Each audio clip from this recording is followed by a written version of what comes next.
In the golden haze of a summer afternoon, the tranquil waters of a private pool shimmered under the relentless sun, reflecting the opulent mansion that overlooked it.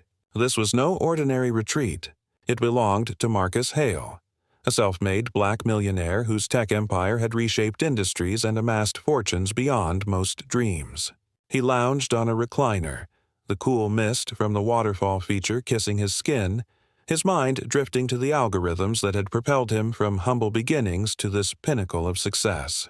The neighborhood, an exclusive enclave of manicured lawns and gated estates, promised serenity, but beneath its polished facade lurked shadows of prejudice that no amount of wealth could fully erase. Suddenly, the peace shattered. Two men in crisp uniforms emblazoned with HOA security badges stormed through the side gate, their strides purposeful and aggressive. They weren't real officers, but imposters cloaked in borrowed authority, their faces etched with unwarranted suspicion. One clutched a clipboard, the other a radio that crackled with static, their eyes narrowing on Marcus as if he were an intruder in his own domain. They barked orders, demanding proof of residency, questioning his right to be there, their tones laced with the subtle venom of racial bias that assumed a black man in such luxury must be out of place. Tension coiled like a spring. Marcus remained composed, his gaze steady, but inside the familiar sting of injustice ignited a fire. The men pressed closer, invading his space, their hands hovering near batons insisting he vacate the premises for violating non-existent rules. The air thickened with unspoken accusations, the kind that had haunted him throughout his rise, whispers of not belonging, echoes of systemic barriers he had shattered time and again. As they loomed over him, threatening escalation, Marcus's hand moved deliberately toward his phone. In that single, calculated motion, everything shifted. What followed would dismantle their facade, expose the rot beneath the neighborhood's veneer, and turn the tables in a way they could never anticipate. The destroyers became the destroyed, all because of one unassuming act that unleashed a torrent of truth and consequence. Marcus Hale's journey to that fateful poolside moment was a testament to resilience forged in the crucible of adversity. Born in a modest inner-city neighborhood where opportunities were scarce and expectations even scarcer, Marcus had always been driven by an unyielding intellect and a passion for innovation. As a child, he tinkered with old computers salvaged from dumpsters, teaching himself coding languages while his peers navigated the harsh realities of urban life. Scholarships carried him through college, where he majored in computer science, his nights spent building apps that solved real-world problems for underserved communities. By his mid-30s, Marcus had founded Hale Tech, a company specializing in AI-driven solutions for equitable access to education and healthcare. His breakthroughs earned him accolades, venture capital, and a net worth that soared into the 9 figures. Yet, success came with its own shadows. In boardrooms, he faced microaggressions, subtle doubts about his expertise, assumptions that his achievements were handouts rather than hard-won victories. He learned to navigate these waters with grace, but each slight chipped away at the facade of progress. Seeking a sanctuary from the city's bustle, Marcus purchased a sprawling estate in Willow Crest, an affluent suburb known for its exclusivity. The neighborhood boasted pristine parks, top-tier schools, and a homeowners association that prided itself on maintaining standards. From the start, there were hints of unease. Neighbors offered polite smiles that didn't reach their eyes, and whispers followed him during evening walks. One resident, an influential HOA board member named Edward Klein, seemed particularly vigilant, often patrolling in his golf cart, eyeing Marcus's property with thinly veiled disdain.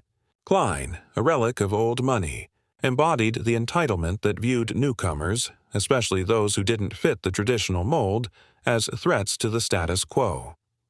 Marcus ignored the undercurrents, focusing instead on his haven. The pool became his ritual space, a place to unwind after grueling days, swimming laps that cleared his mind and reaffirmed his triumphs. He hosted small gatherings for friends and family, black professionals who shared stories of similar struggles, turning the estate into a beacon of empowerment. But the tranquility was fragile. Reports of suspicious activity, calls to local police increased in the area, often targeting minority residents. Marcus sensed the brewing storm but chose vigilance over paranoia. On that particular day, the sun hung high, casting long shadows across the water. Marcus had just emerged from a refreshing dip, towel draped over his shoulders when the gate creaked open uninvited. The two men approached, their uniforms ill-fitting, badges gleaming falsely under the light. They claimed to be enforcing HOA bylaws against unauthorized use of amenities, but their eyes betrayed a deeper motive, one rooted in the age-old narrative that wealth and blackness were incompatible. As they drew nearer, Marcus's pulse quickened, not from fear, but from the recognition of a battle he had fought before. Little did they know, his past had equipped him with tools far sharper than their fabricated authority. The intrusion escalated with deliberate precision, each step amplifying the undercurrent of racial injustice that permeated the encounter. The two imposters, their faces flushed with self-assured arrogance, circled Marcus like predators sensing vulnerability. One flipped through his clipboard, citing fabricated violations, excessive noise from the waterfall, improper landscaping that disrupted community aesthetics, and questions about whether the pool was being used for commercial purposes. Their words, though veiled in bureaucratic jargon, carried the sharp edge of prejudice, implying that Marcus's presence alone was the true infraction. Marcus stood his ground, water dripping from his swim trunks onto the heated tiles, his body language a study in controlled defiance. He observed their inconsistencies. The badges lacked official seals, the uniforms bore mismatched patches, and their radio transmissions echoed with amateur static. These weren't genuine HOA enforcers but hired pretenders, likely dispatched by someone like Klein to intimidate and displace. The neighborhood's history of such tactics flashed in his mind. Anonymous complaints against black families, selective enforcement that preserved a monochromatic ideal. As they demanded identification, their tones grew sharper, laced with insinuations that he might be a squatter or a guest overstaying his welcome. Tension mounted as one man stepped into the pool area, his boots tracking dirt across the pristine deck. He gestured toward the mansion, questioning how someone like you afforded such luxury, the implication hanging heavy in the air. Marcus felt the familiar weight of being reduced to a stereotype, his accomplishments erased by the color of his skin. Memories surged. The loan denials early in his career, the security escorts in high-end stores, the police stops for driving while black. Here, in his own sanctuary, the injustice felt amplified, a blatant attempt to reclaim space deemed unworthy of his occupation. The second imposter joined in, blocking the path to the house, their proximity invasive. They threatened fines, eviction notices, even physical removal if he didn't comply. Sweat beaded on their brows, not from the heat, but from the thrill of wielding unearned power. Marcus's mind raced, piecing together the setup. He recalled Klein's recent HOA meeting rants about maintaining property values, code for excluding diversity. These men were pawns in a larger game, emboldened by a system that historically protected such bigotry. As they pressed for compliance, one reached for his baton, the gesture a silent escalation that sent adrenaline coursing through Marcus's veins. Yet, amid the rising storm, Marcus remained eerily calm, his eyes scanning the surroundings. Hidden cameras he had installed after moving in captured every angle, a precaution born from experience. The emotional stakes deepened. This wasn't just about one afternoon. It symbolized the broader fight against entrenched racism, where wealth offered no shield. The air grew thick, the sun's glare intensifying the standoff as if nature itself held its breath. Marcus's hand inched toward his phone on the side table, the moment teetering on the brink of chaos. One wrong move from them, and the injustice would peak, but he knew his response would redefine the narrative. The confrontation reached its zenith under the unforgiving sun, the pool's surface rippling with the weight of impending revelation. The imposters, now fully committed to their charade, closed in tighter, one grabbing Marcus's arm in a misguided attempt to escort him away. The touch was electric, a violation that ignited the core of the injustice, a black man manhandled in his own home, reduced to an object of suspicion despite his sovereignty. Their faces contorted with false authority, they reiterated demands, their voices rising in a crescendo of entitlement. Oblivious to the storm they had unleashed, Marcus wrenched free with measured force, his muscles tensed from years of discipline. The emotional torrent surged, anger at the audacity, sorrow for the persistence of such hatred, and a steely resolve honed by battles past. This was the pinnacle of the racial divide, where prejudice clashed against unyielding truth. As one imposter radioed for backup, feigning official protocol, Marcus's gaze locked on them, his silence a weapon sharper than any retort. The neighborhood's facade cracked in that instant, exposing the raw nerve of systemic bias that allowed such imposters to thrive.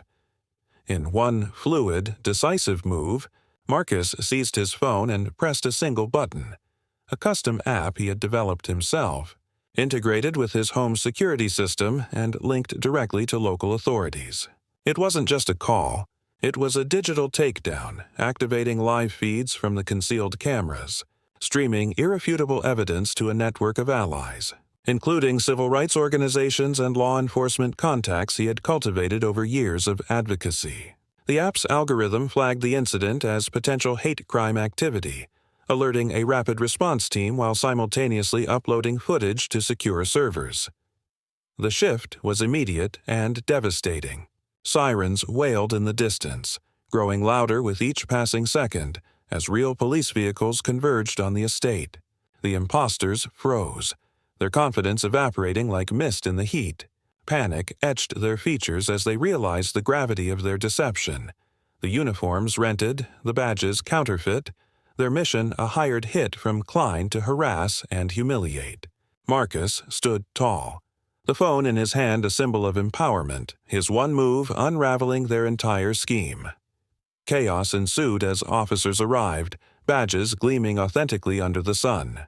The imposters stammered excuses, but the evidence was incontrovertible. Timestamps, audio captures of racial slurs muttered under breath, physical aggression documented in high definition. Handcuffs clicked into place, the clatter echoing like justice's gavel. Marcus watched impassively as they were led away, their heads bowed in defeat. The climax peaked with Klein's exposure. The app's trace revealed his involvement through digital footprints, his emails and payments laid bare. The neighborhood's underbelly was gutted in that moment, the intense drama culminating in a purge of prejudice that had festered too long. As the vehicles departed, the pool returned to stillness, but the air hummed with transformation. Marcus's single action had not only neutralized the threat but dismantled the network of bias, turning personal harassment into a catalyst for broader accountability. The emotional release was profound, a catharsis that validated every struggle he had endured. In the aftermath, the ripples of Marcus's one move reshaped Willowcrest forever. The imposters faced charges of impersonation, assault, and hate crimes, their confessions unraveling Klein's role and leading to his ouster from the HOA board. Lawsuits followed, with Marcus channeling proceeds into community programs combating racial discrimination, turning his estate into a hub for workshops and support networks. The neighborhood, once a bastion of exclusion, began to evolve. Diverse families moved in, policies were reformed, and vigilance against bias became the new standard. Marcus resumed his poolside rituals, but with a renewed sense of purpose. His story went viral, inspiring countless others to document and challenge injustice, proving that technology and tenacity could level uneven fields. The emotional scars lingered, a reminder of the work ahead, yet they fueled his ongoing advocacy. What if one act of courage could dismantle centuries of prejudice? In a world where shadows of racism persist, stories like Marcus's urge us to question, act, and reflect, ensuring that no one is ever made to feel out of place in their own life. Share your thoughts. Have you faced similar shadows, and how did you overcome them?